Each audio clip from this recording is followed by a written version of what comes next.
नमस्कार विद्यार्थी मित्रांनो.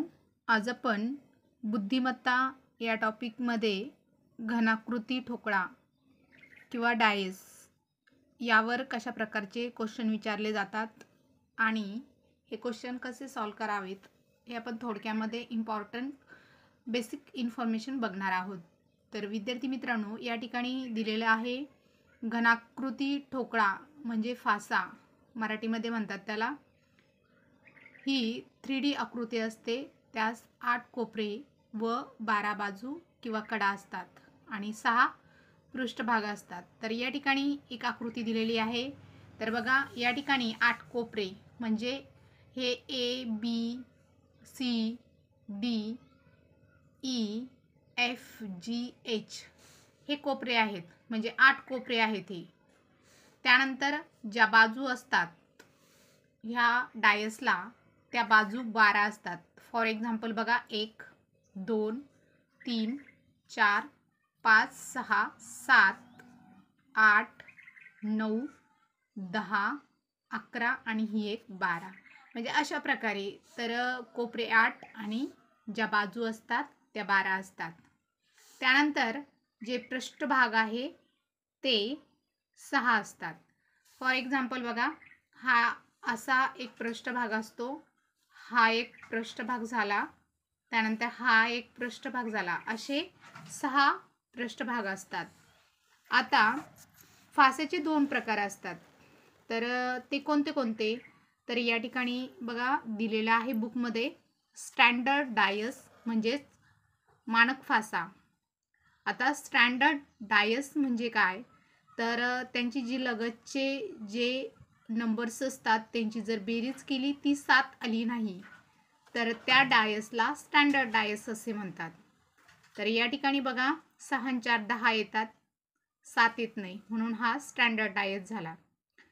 या ठिकाणी शॉर्ट इन्फॉर्मेशन पण दिलेली आहे. जर फाशातील लगतच्या अंकाची बेरीज 7 नसेल तर त्या फाशास मानक फासा असे म्हणतात. तर बघा विद्यार्थी मित्रांनो, या ठिकाणी दिलं आहे 5 + 6 = 11. म्हणजेच काय? तर 5 + 6 = 11. त्यानंतर 5 + 4 जर बघितलं तर त्याची बेरीज 9 येते, म्हणजे 7 येत नाही, जास्त येते, म्हणून त्याला काय? स्टँडर्ड डायस असे म्हणतात. आता नॉन स्टँडर्ड डायस म्हणजे काय ते बघणार. नॉन स्टँडर्ड डायस म्हणजेच काय? तर त्याच्या विरुद्ध अंकाची जी बेरीज आहे ती 7 येते. बघा, या ठिकाणी माहिती दिलेली आहे. तर या ठिकाणी बघा, जर फाशातील कोणत्याही 2 अंकाची बेरीज 7 असेल तर त्यास डायसला सर्वसाधारण डायस असे म्हणतात, म्हणजे त्याची बेरीज 7 येते. फॉर एक्झाम्पल या ठिकाणी दिलेलं आहे, इथं पण दिलं आहे खाली, काय? तर 3 + 3 + 4 = 7. या ठिकाणी दिलं आहे 3 + 4 = 7. इथं पण दिलं आहे 3 + 4 = 7. 3 + 4 = 7. त्यानंतर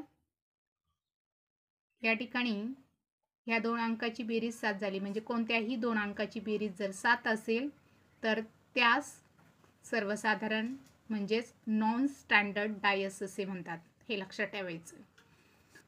त्यानंतर आता मानक फासा जो आहे त्या विरुद्ध पृष्ठभागावरील अंकाची बेरीज 7 असते. आता मानक फासा म्हणजे स्टँडर्ड डायस, त्याच्या विरुद्ध अंकाची बेरीज 7 असते.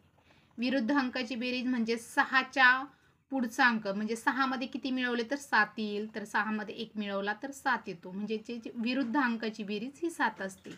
परंतु नॉन स्टँडर्ड डायसमध्ये लगतच्या अंकाची जी बेरीज आहे ती किती येत असते? 7 येत असते. फॉर एक्झाम्पल हे लगतचा अंक आहे आणि त्यांची बेरीज कोणत्याही एक अंकाची बेरीज 7 येत असेल तर तो असतो नॉन स्टँडर्ड डायस. आणि याच्यामध्ये लगतच्या अंकाची बेरीज 7 येत नाही. फॉर एक्झाम्पल बघा, 6 आणि 4 11 6 आणि 4 10 होतात, 5 + 4 11 होता, म्हणजे लगतचे जे अंक आहेत त्याची बेरीज 7 येत नाही, जास्त येते, म्हणून हा झाला स्टँडर्ड डायस.